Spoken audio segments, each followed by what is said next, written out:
Hello বন্ধুরা, কেমন আছো তোমরা সবাই? আশা করি খুব ভালো আছো। অবশ্য গত 2-3 দিন ধরে যা গরম দিয়েছে, কেমন আছো এটাই জিজ্ঞাসা করতে যেন কেমন কেমন লাগছে। নিজে তো খুবই খারাপ আছি, এই গরমে। অ্যাকচুয়ালি শীতকালে আমার যেমন ঠান্ডা লাগে, গরমকালেও ঠিক ততটাই আমার গরম লাগে। আর গরমকালটা আমার একদম পছন্দ হয় না, একদম বিচ্ছিরি একটা কাল। ঘেমে নিয়ে একসার হয়ে যেতে হয় গরমকালে। বসে থাকলেও ঘাম হয়, শুয়ে থাকলেও ঘাম হয়, কিছু করলেও ঘাম হয়, কিছু না করলেও ঘাম হয়।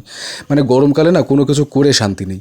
তো যাই হোক, যেহেতু গরমটা অনেকটাই পড়ে গেছে, এখন এমন গরম দিচ্ছে ফাল্গুন চৈত্র মাসে, না জানি বৈশাখ জ্যৈষ্ঠ মাসে কতটা গরম দেবে।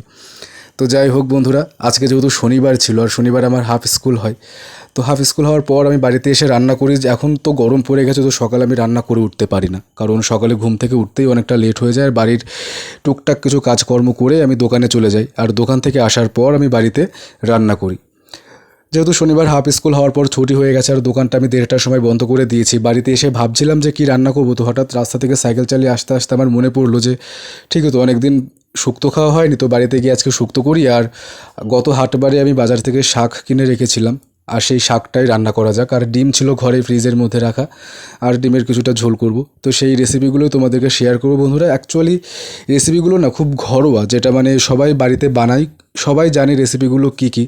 সেই জন্য আর আমি বেশি কিছু এখানে রেসিপিটা তোমাদের সাথে শেয়ার করলাম না, কারণ উচ্ছে আলু দিয়ে শুক্তো কী করে রান্না করে এটা যদি প্রত্যেকটা বাঙালি পরিবার না জানে, তাহলে তারা সেটা বাঙালি নয়।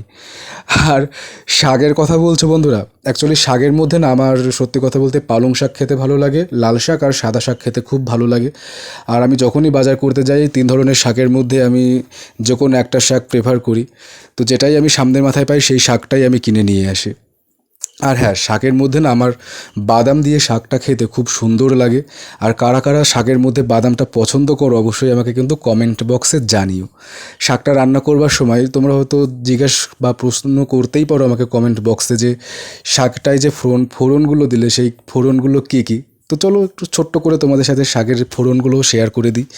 শাকটা বেসিক্যালি রান্না করবার সময় সবাই শাকের উপরে একটু 5 ফোড়ন দিয়ে নেয়, তেলের মধ্যে একটু 5 ফোড়ন দিয়ে নেয়, একটু রসুন থেতো করে দিয়ে নেয়, পেঁয়াজ কুচি, শুকনো লঙ্কা বা কাঁচা লঙ্কা, যে কোনো একটা লঙ্কা শাকের উপরে ফোড়ন হিসাবে দেওয়া যেতেই পারে।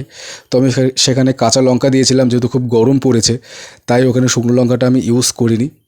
আর যেরকম অল্প পরিমাণে হলুদ আর নুন দেয় তো সেটাই দিয়েছি। আর নামানোর আগে একটু আমি চিনি দিয়ে নামিয়ে নেব, যেহেতু বাঙালরা একটু চিনি খাওয়াটাই পছন্দ করে। তো যাই হোক, তোমরা যাই বলো না কেন ওটা আমার গায়ে লাগবে না, যেহেতু রান্নায় টেস্টটাই ইম্পর্টেন্ট, সেটা আমি চিনিই দিই আর গুড়ই দিই, টেস্ট হলেই হলো। তো ওখানে আমার শাকটা কিন্তু রান্না হয়ে গেছে, বাদামটা দিয়ে আমি শাকটা নামিয়ে নিয়েছিলাম। আর এবারে আমি এখানে তোমার ডিমের ঝোলটা করে দেখাবো। ডিমের ঝোলটা কিন্তু খুব বেশি পাতলা হবে না, মাখা মাখা হবে, কিন্তু ওখানে আমি মশলাটা খুব অল্প পরিমাণ ব্যবহার করেছি। তোমরা দেখবে যে ভিডিওটিতে আমার ডিমের ঝোলটা খুব মাখা মাখা হয়েছে, কিন্তু মাখা মাখা হলে যে মশলাটা আমি বেশি দিচ্ছি সেটা কিন্তু নয়। মশলা অনেক কম দিয়েই আমি ঝোলটাকে মাখা মাখা করেছি। তার একটাই সিক্রেট আছে যে আমি ওখানে টমেটো ইউজ করেছি একটু বেশি করে। আমি দুখানা টমেটো কেটে মিক্সচারে দিয়েছিলাম পেস্ট করবার জন্য, সেই টমেটো পেস্টের জন্যই আমার এই ডিমের কারিটা একটু মাখা মাখা হবে।